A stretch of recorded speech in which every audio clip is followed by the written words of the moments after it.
গণ অভ্যুত্থানে দেশ ছেড়ে পালিয়ে যাওয়া শেখ হাসিনাকে দ্রুত দেশে ফিরিয়ে এনে ফাঁসির রায় কার্যকরের দাবি জানিয়েছে জাতীয় নাগরিক পার্টি এনসিপি।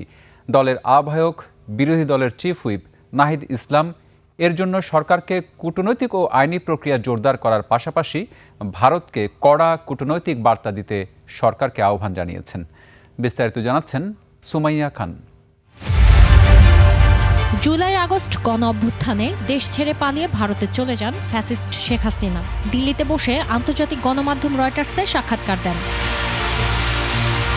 রাজধানীতে এক অনুষ্ঠানে হাসিনার সাক্ষাৎকারের প্রতিক্রিয়া জানিয়ে এনসিপির আহ্বায়ক নাহিদ ইসলাম বলেন, দেশের স্থিতিশীলতা নিশ্চিত করতে সরকারকে যথাযথ কূটনৈতিক ও আইনি প্রক্রিয়ার মাধ্যমে শেখ হাসিনাকে দেশে ফিরিয়ে এনে আদালতের রায় কার্যকর করতে হবে। ডিসেম্বরে কেউ একজন দেশে ফেরার পরিকল্পনা করছেন, তো আমাদের থাকবে যে দেশের অলরেডি 16 বছরে ধ্বংসযজ্ঞ হয়েছে। এখন আমরাও চাই দেশে ফিরবে ফাঁসির রায় কার্যকর হওয়ার জন্য। রায় হয়ে গিয়েছে, এখন এই সরকারের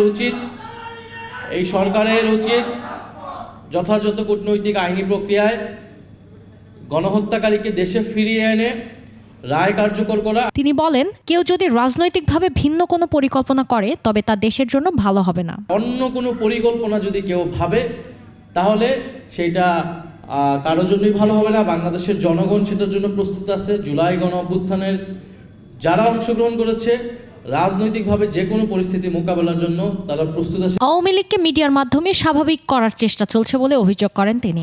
আন্তর্জাতিক শুধু না, দেশীয় মিডিয়ার মাধ্যমে একটা আওয়ামী লীগকে স্বাভাবিকীকরণের প্রক্রিয়া চলমান আছে। আপনি দেখবেন কিছু ইন্টারভিউ, কিছু নিউজ এমনভাবেই করা হচ্ছে যাতে আওয়ামী লীগ রাজনীতি করতে পারবে কি পারবে না। সুমাইয়া খান, 21 টেলিভিশন, ঢাকা।